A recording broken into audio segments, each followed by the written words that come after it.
In this video, I'm going to discuss multiple choice questions of class 10 physics, chapter number 12, waves and sound.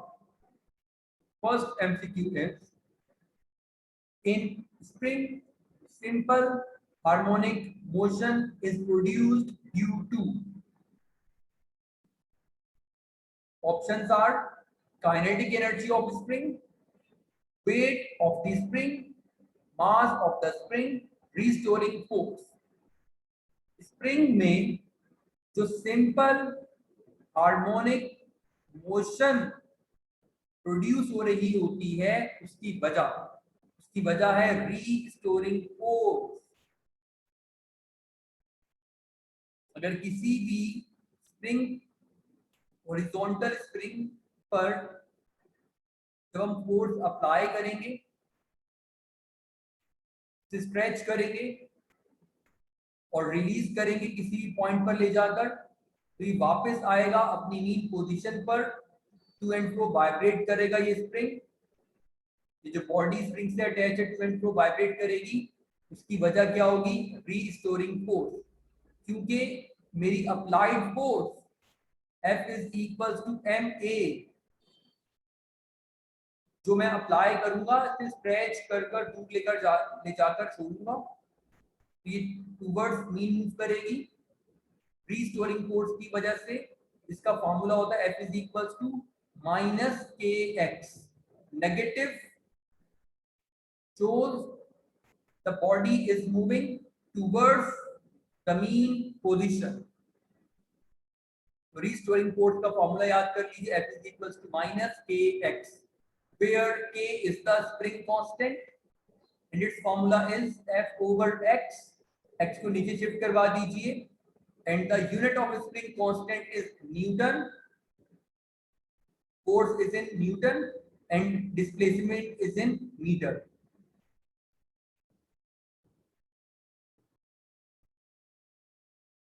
Unit होगा क्या? Newton per metre. Next number 2 MCQ, a form of disturbance which travels through a medium due to periodic motion of particular medium about their mean position is called. A option time period, B option frequency, C option resonance and the last option is wave motion. तो बेटा जो disturbance हो रही है किसी भी medium में और पीरियोडिक मोशन प्रोड्यूस हो और body about the mean position vibrate कर रही हो, तो हम वेव मोशन कहते हैं।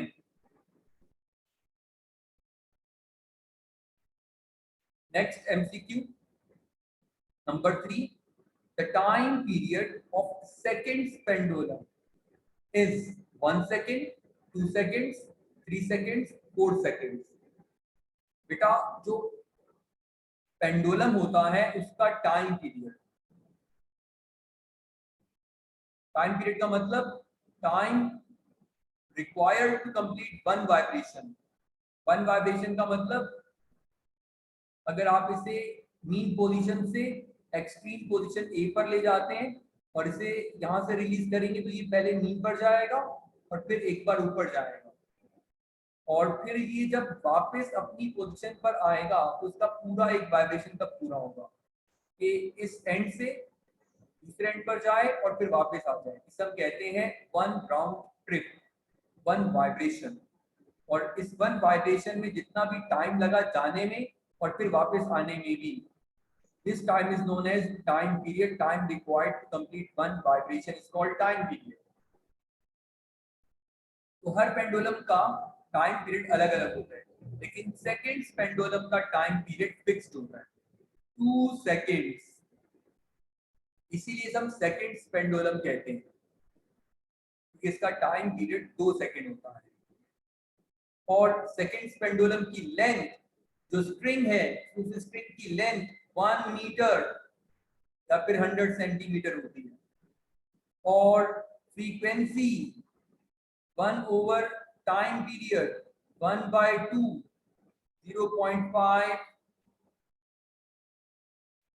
हर्ट्ज होगी। ठीक है बेटा। Next MCQ, the waves produced by a vibrating body in air. जैसे कोई ड्रम एयर में वाइब्रेट करे, या मैं बोल रहा हूं तो मेरी वोकल कॉर्ड वाइब्रेट कर रही है एयर में, तो जो वेव प्रोड्यूस होती है वो साउंड वेव प्रोड्यूस होती है। And sound waves are longitudinal waves. The wave produced by a vibrating body in air. 2015, 2014, 2012 ये 3 सालों में एमसीक्यू आया हुआ है। इसका आंसर होगा longitudinal waves, क्योंकि wave produced by a vibrating body in air. Sound waves generate होंगी जब कोई बॉडी एयर में वाइब्रेट करे, and sound waves are longitudinal waves. The distance between a crest and a trough is called, next MCQ है जिससे मुझसे पूछा जा रहा है कि डिस्टेंस बताओ क्रेस्ट और ट्रफ के बीच में कितना डिस्टेंस होगा। तो देखिए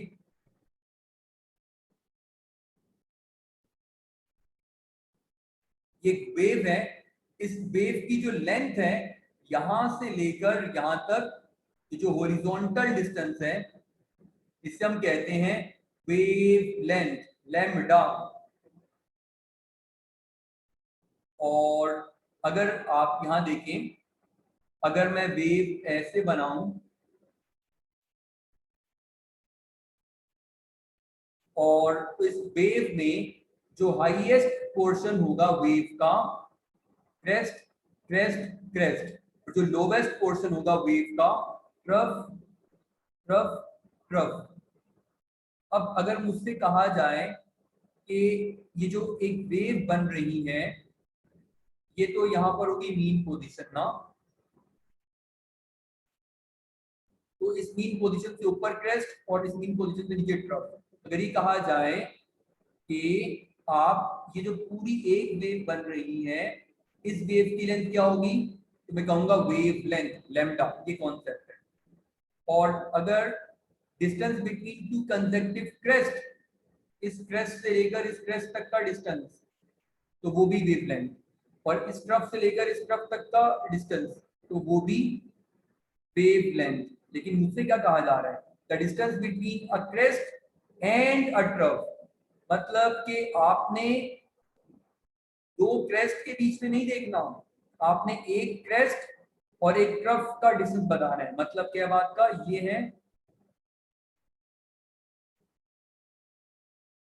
ये है क्रेस्ट और ये है ट्रफ। अब ये लेंथ क्या होगी, तो ये होगी बेटा half of wave length, half of wave length. Distance between two crest is wave length, distance between two trough is wave length. लेकिन अगर क्रेस्ट से ट्रफ तक पूछा जाए तो half of wavelength.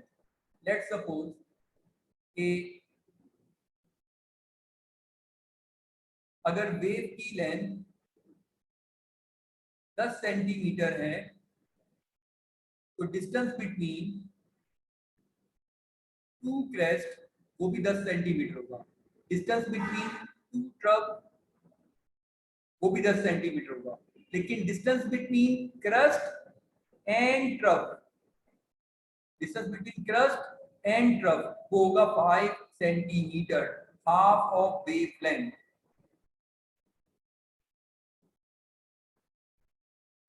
Next MCQ number 6, sound waves are longitudinal waves, transverse waves, electromagnetic waves, magnetic waves. Because sound waves are longitudinal waves. Sound waves इस तरह से waves बनती हैं।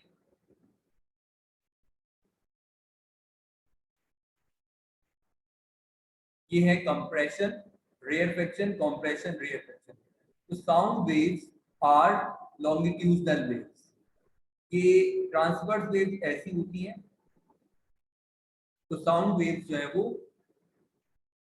ऐसी नहीं होती। Sound waves are longitudinal waves, they form compression and rarefaction.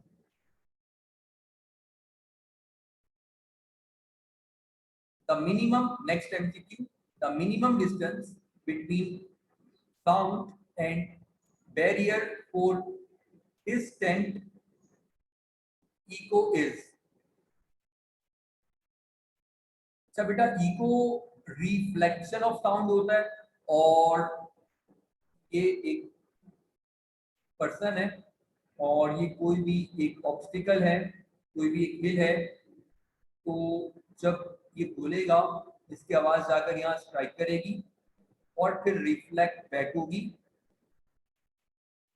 और इसके बोलने में और इसकी आवाज के वापस आकर टकराने में जो टाइम है वो कम से कम 0.1 सेकेंड या इससे ज्यादा होना चाहिए, तो इको प्रोड्यूस होगा।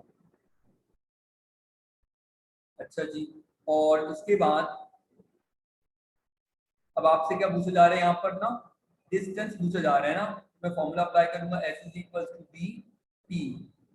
मुझे distance calculate, minimum distance calculate करना है। स्पीड ऑफ साउंड क्या होगी यहाँ पर 340, और टाइम आप लेंगे 0.1।